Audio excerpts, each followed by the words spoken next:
laban di patatalo. Layunin ng gobyerno, ipaglalaban ng guardians. Hanggang kamatayan, hanggang sa libingan, hanggang sa huling katat ng dugo ng mga guardians. Piliin ang bayan, aming ipaglalaban hanggang kamatayan, hanggang sa libingan. Pangkat ng mga guardians, lalaban di patatalo. Layunin ng gobyerno, ipaglalaban ng guardian. Pangkat ng mga guardians, lalaban di patatalo.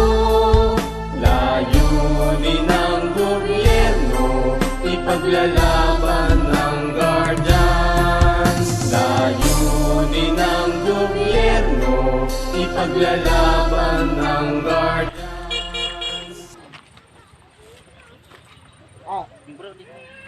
Bago natin sa ating seremoniya, pantayin muna natin ang ating national anthem. Yung puso. Kayang mag-ibig, pero sinalan, harap ng puso, sa'yo mo'y buhay, lupang iniran, lugar ng wikin, sa manlulupig. Di ka ba sisiw, sa lagat at kundok, sa simoy at langit mo'y bukaw, may nagkatulan, amin sa paglayang minamahal. Ang hirap ng watawat mo'y tagumpay na nagdidingding. Ang ituwiran araw ng kailanman ay masising. Lupa ng araw na ating pagsinta, buhay langit sa piling mo. Aming kaya habang mayroon ng api, ang mamatay ng dahil sa'yo. Yung mga guard, yung mga players, yun sila. Dito na naman ang specialist. Tapos, umpisa natin ang tinatawag natin Guardian History. Yung lechon na dapat dagdag kaalaman. Kasi, yung iba hindi nila alam kung sino man nakapanood ng YouTube channel natin kung sana makapigil din tayo ng aral sa mga kapatid natin sa kapatid na hindi nila gusto alam ang naging history. Umpisahan po natin sa Diablo. Ang Diablo ay pinumpisahan, nabigkisan, Portuguese, Pilipino ko lang sa sityo pinama para Mindanao. Noong panahon, April 1976. Ang kanilang samahan, ang tawagan nila ay puro number 4. Halimbawa, number 1, number 2, number 3, number 4, number 5, number 6, number 7, number 8, number 9, number 10, number 11. Ayon sa kanilang samahan yun, usap-usap sila nagawa sila ng isbad nila. Ang napili nila, yung Diablo Isbad. Parang pangalan ng demonyo, pero maganda ang imahe at ibig sabihin ng Diablo Isbad. Yung Diablo Isbad yan ay pinangalan ni Liborio Malabon ang Obidyor. Siya si Abraham. Yang Diablo Isbad yan, ang akronym niyan ay Doubtless Ingenious Together, Banner Liberty One Day. Sa wikang Tagalog, maratapan at marapat ng magtanggol ng watawat, kalayaan at pagkakaisa ng lahing Pilipino. Ngayon, noong 1966, Solo Quezon Parian, Philippines Constabulary Parian, gumawa sila ng Anitos Squad. Sila ang member ng illegal shooting. Yung Anitos naman, Advocato, Nation, Engineers, Treaty, One Race. Sa wikang Tagalog, maratapan ng magtanggol. Sa wikang Tagalog, tagapagtanggol ng bansa at dapat ang makajol at nagagyan sa lipunan. Ngayon, umami na ang sama nila. Kahit low-level lang sila. Kung nasasakuan, mga CI sila. Pero noong 1979-1980, naging Jumbo Squad Brown Buster na sila. Composite group, may army, may intelligence ng pulis, may PC, may marines, Air Force, Navy Coast Guard. Dahil noon, sa parte ng Mindanao, kaguluhan ng masagsagan ng mga taon na yun, mga dekada na yun. Yung Jumbo Squad Buster, sila ang tinatawag nila tagapagtanggol sa lugar ng Mindanao. Sila ang crime buster na lumalaban sa mga masasamang elemento. Ngayon, pumunta naman tayo sa tinatawag nila Magic Group. Yung Magic Group ay composed ng 5 abogado. Yan ay pangalan ni Atty. Medyo Malube. Yan ang pangalan mula member ng Magic Group o mga pinag-aralan mga abogado. Ang ibig sabihin sa Magic Group, Magistrate, Advocato, Revances, Evidence, Citizen. Sa wikang Tagalog, mga misragang nagpagtanggol ng api at mahilang mamayan. Pero ngayon, tarifay ng ibang practices pagkaganyan. Yung magic group lang na iba. Kasi yung magistrate, naging moderate. Yung advocate pa rin.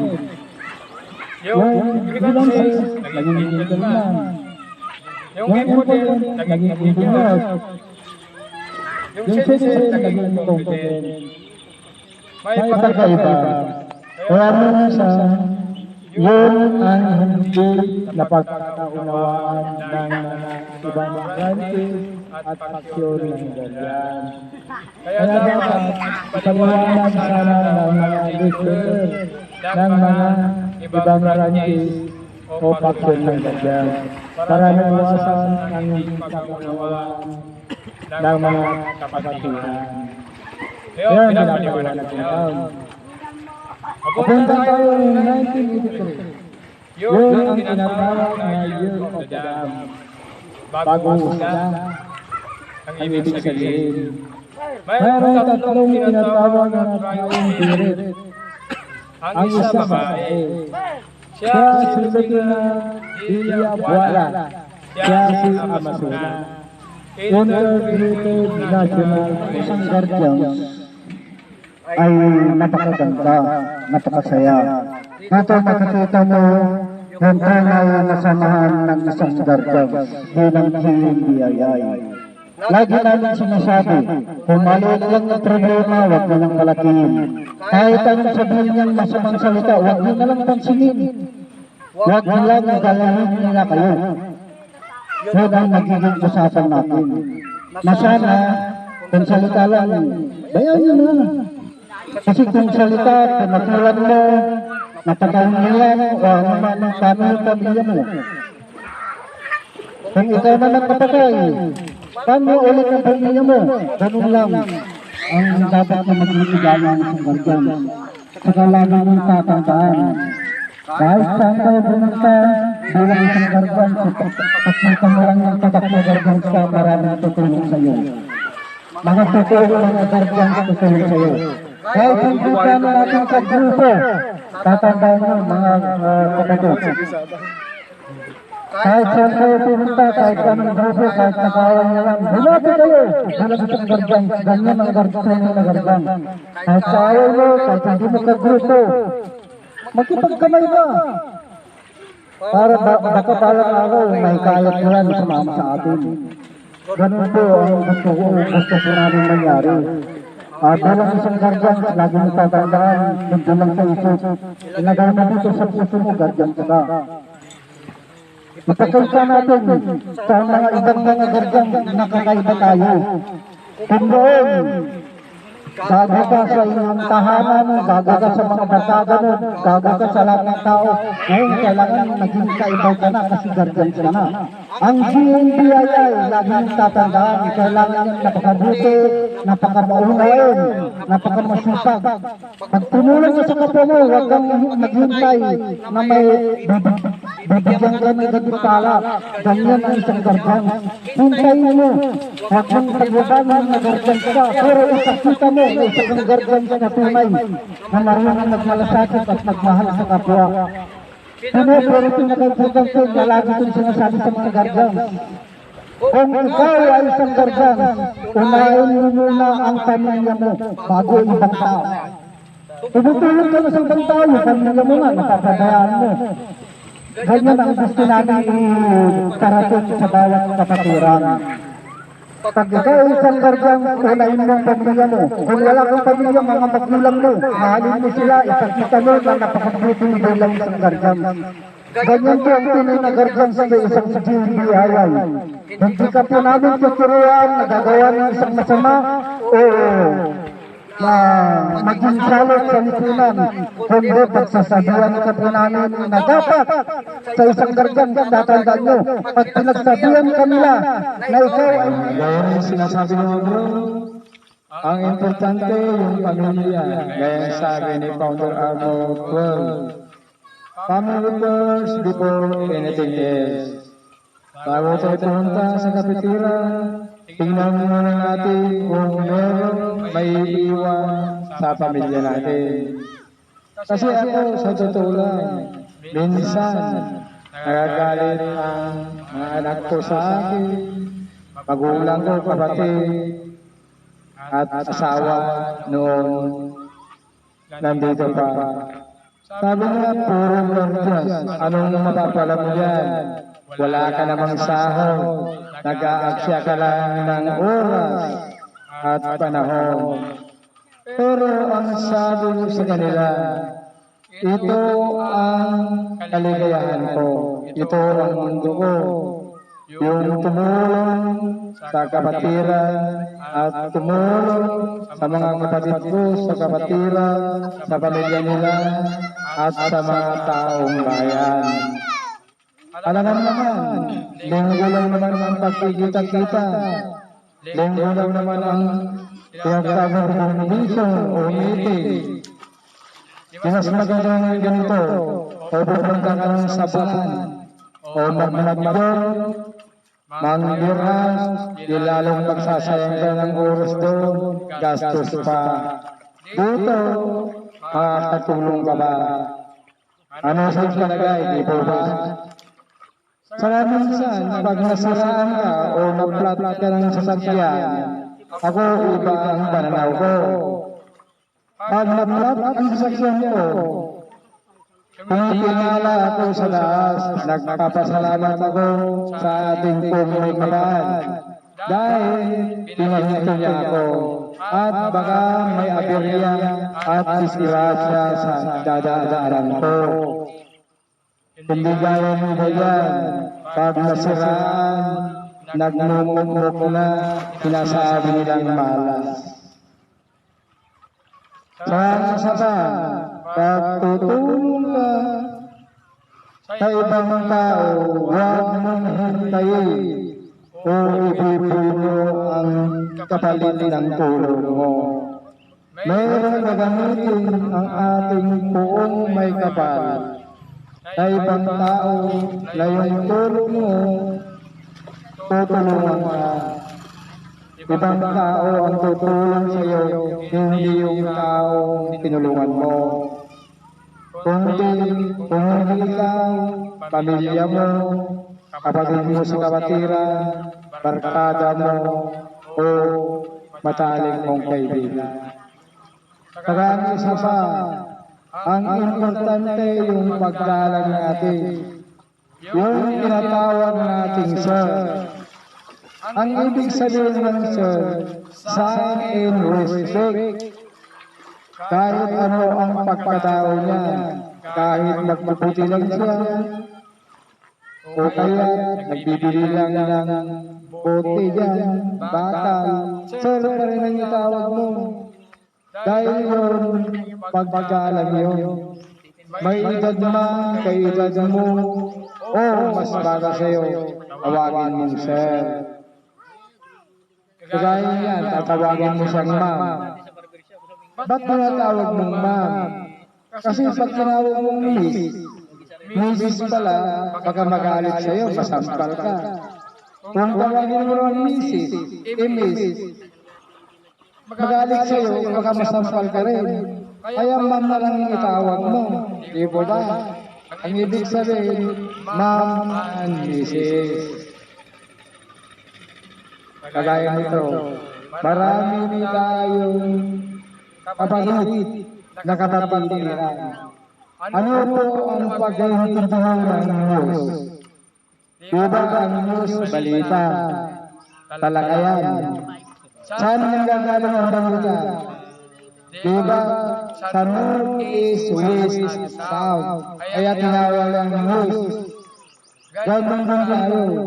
Maraming news na kapatid natin sa kapatiran sa lugar ng south, north, east, west, at south. Kagaya nito, isang masabi kong imahid na naman ng ganyan. Huwag tayong makipagtalo. Kung sinong nakaintindi, siya ang umintindi. Ganyan tayong mga DNDI ganyan. Hindi tayo nagpapalisahan o kompetisyon sa ibang ranggis o paktyon ng ganyan. Kundi kapatid nila sila. Lahat ng paksyon o ranggis ng ganyan, kapatid natin. Iba-iba lang ang tahanan. Kahit natin yun. Iba lang ang pagkaanak natin ng guardian.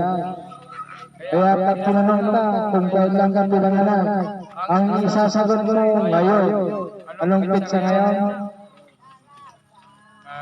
Sunday 21, March 21. Doon kayo pinanganak kayo. Kung saan bahay mo, huwag mong sasabihin na taga Libertad ako, Trentino, Pangaliban, Barangay etc. Ang sabihin mo, ang bahay namin, DMDI. Guardians Movement Brother Incorporated International, Ayun Chapter. Pag Guardians po ang nagtanong sa inyo. Kasi marami din pong pilusok-song guardian.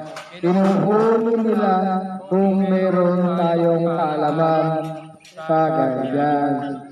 Kaya lahat dapat na nakamarka sa balikat, right upper arms at left upper arms natin, alam natin.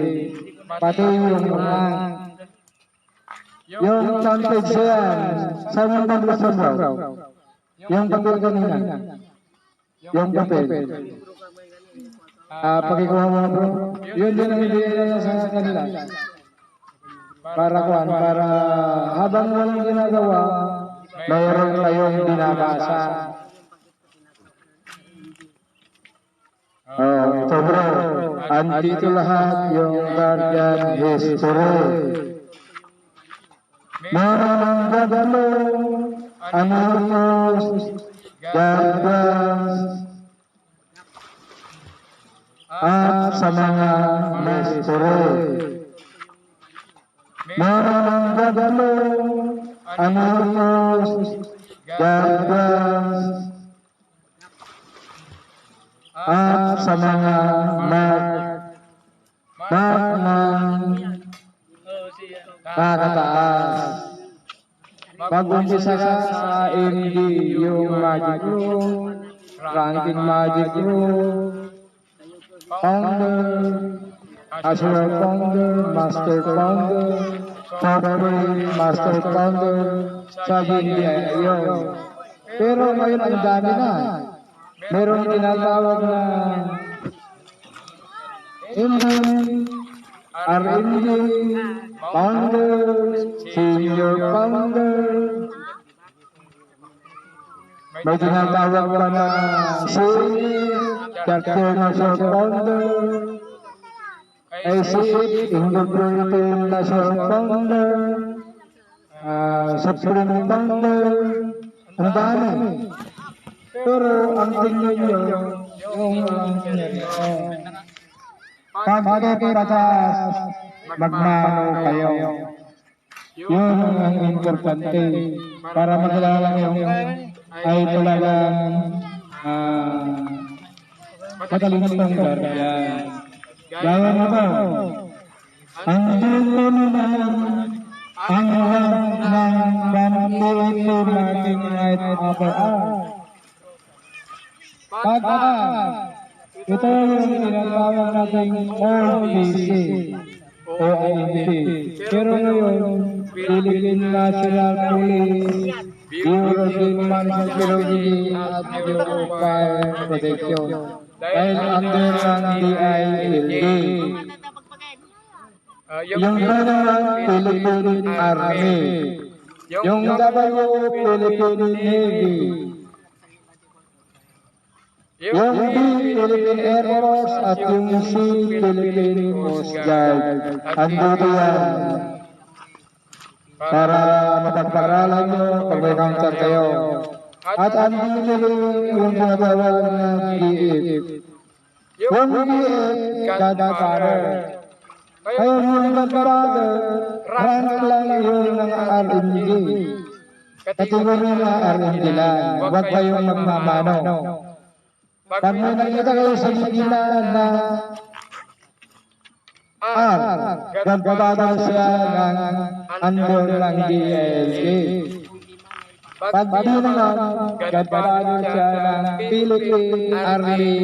At pag W, Godfather siya ng Philippine Navy, Marines. Pag B, Godfather siya ng Philippine Air Force. At pag C, Godfather siya ng Philippine Coast Guard. Yan ang kalandaan. Pero pag nakita nyo, may ace. Supreme Godfather ang ibig sabihin no.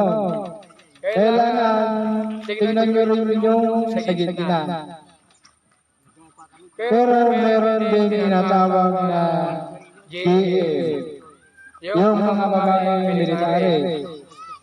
Yun ang tinatawag ng Godmother. Kita nyo rin dito. Diyan siya, Godmother. Sa gitna, tingnan nyo rin kung siya ay Sovereign Godmother, yung gitna rin. Pag-R, BW, OPS, and Victory. Andun ang branch of service. Kaya yung 4 pillars natin, huwag mo kakalimutan. Yung 4 pillars natin, yung iba naging 5. Pero yung talagang totoo, 4. Dahil yan ang tinatawag na halugod ng ating tahanan.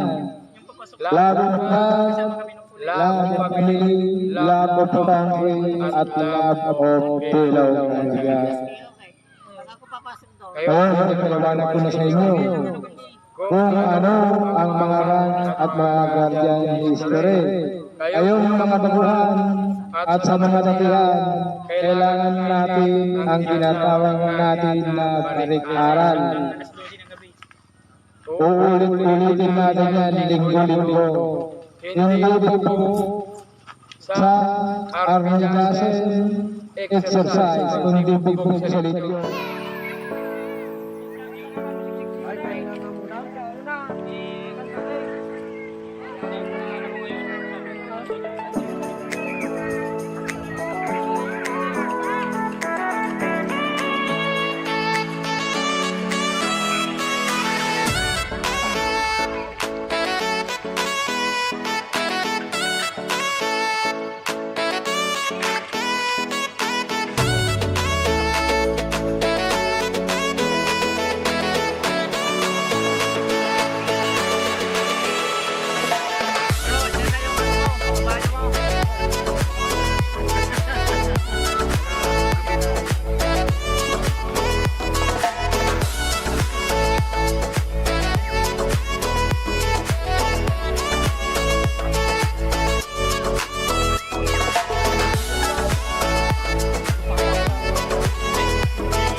Okay, pwedeng fight na naman mga bro, mga sis. Buboy gubay. Sige. Bye. Kaya na. Bukas sa karaya na naman. Bukas sa karaya.